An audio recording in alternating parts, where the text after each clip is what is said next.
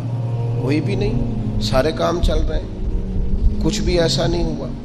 بھائی اس حقیقت کو سمجھو، جانا ہے اور بہرحال جانا ہے، اور دنیا کو بہرحال چھوڑنا۔ حقیقت پسند بنے، اور یہ جو سہارے ہم نے لیے ہوئے ہیں جان بوجھ کر جھوٹ کے اور ڈانگ ٹپاؤ پالیسی کے، دیکھی جائے گی بس ٹھیک ہو جانا ہے بس تھوڑا، یا اس سے باہر آ جائے۔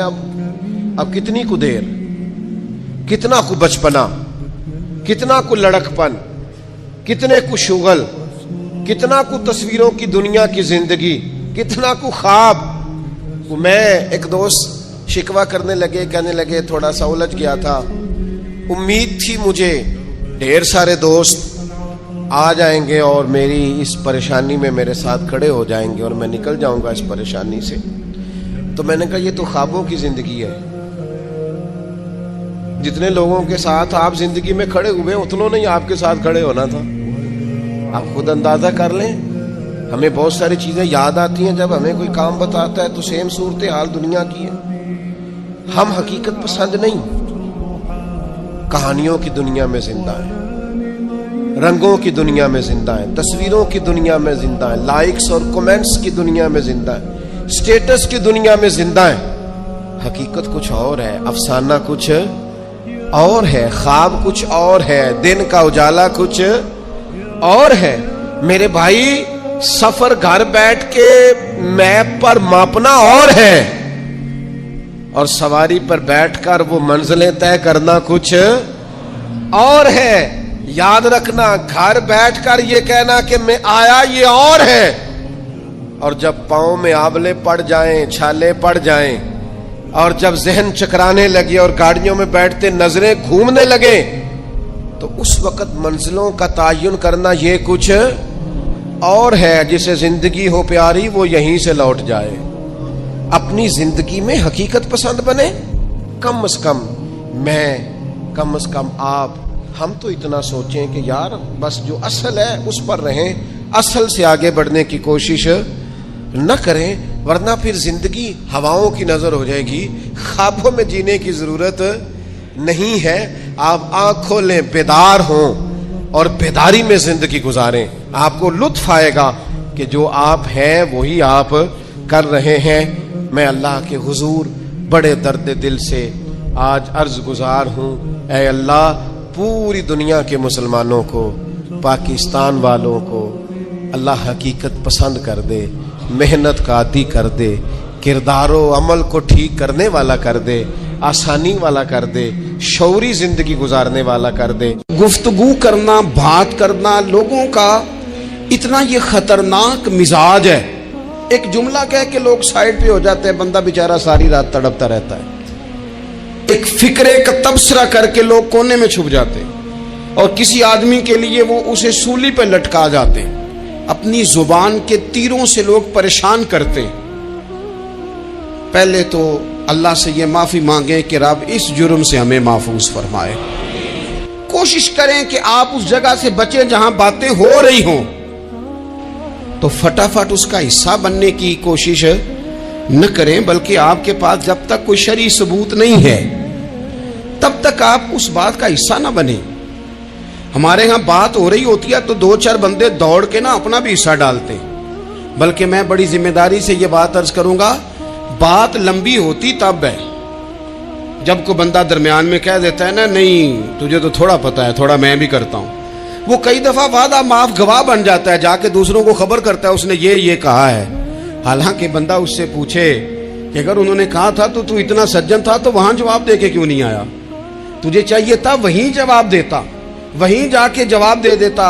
اور اب تو لوگوں کی زبانیں اتنی لمبی ہو گئیں کہ وہ صحابہ تک چلی گئی ہیں، اہل بیت نبوت تک چلی گئی۔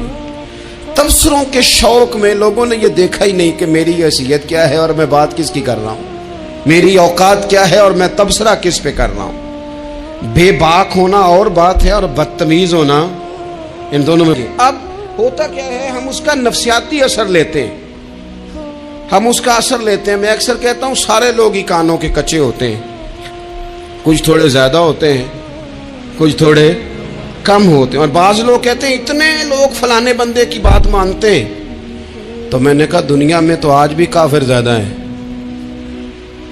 کافر زیادہ ہیں, شیطان کے پیروکار آج بھی. تو زیادہ ہونا کوئی حق کی دلیل ہے ہمیشہ؟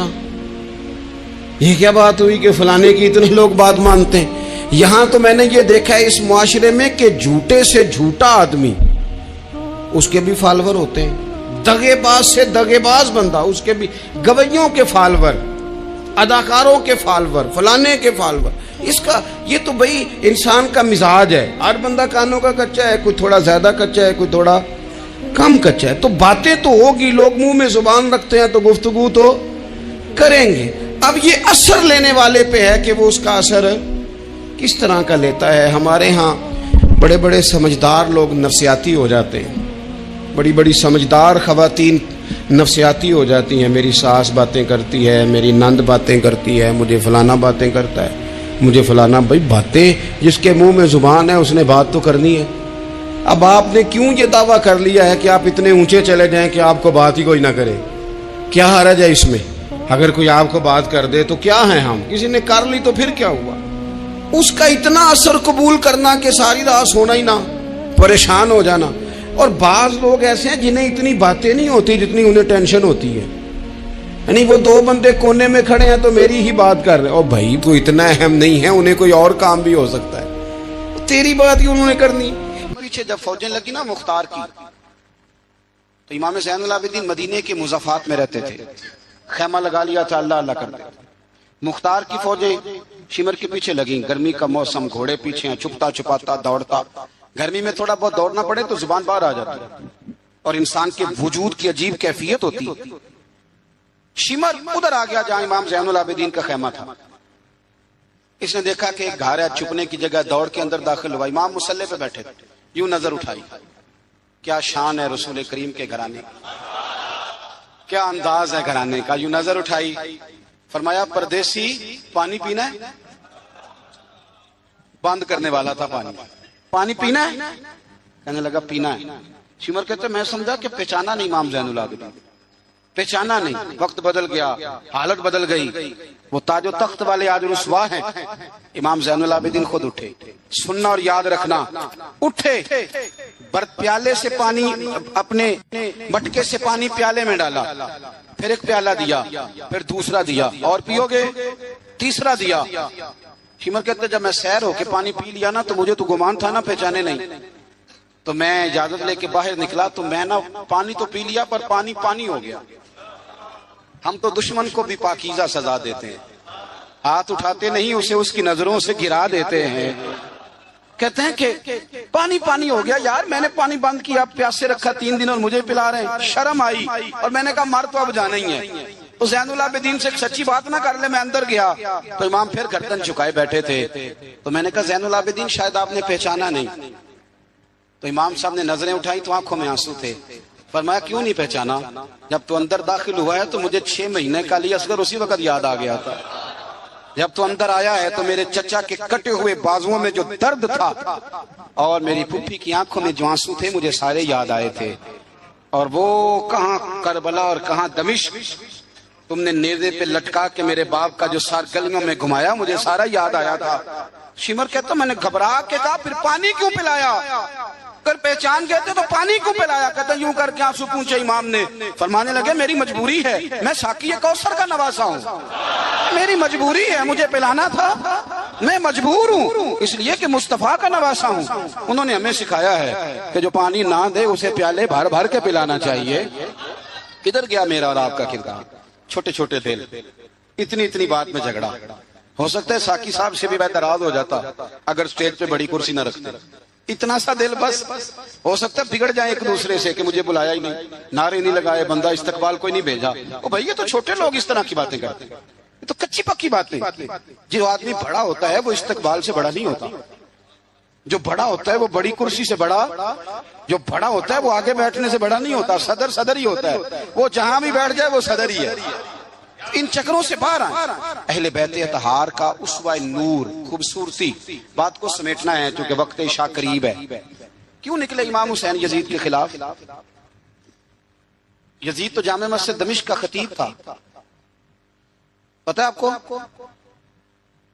چلیں اب پتہ چل گیا.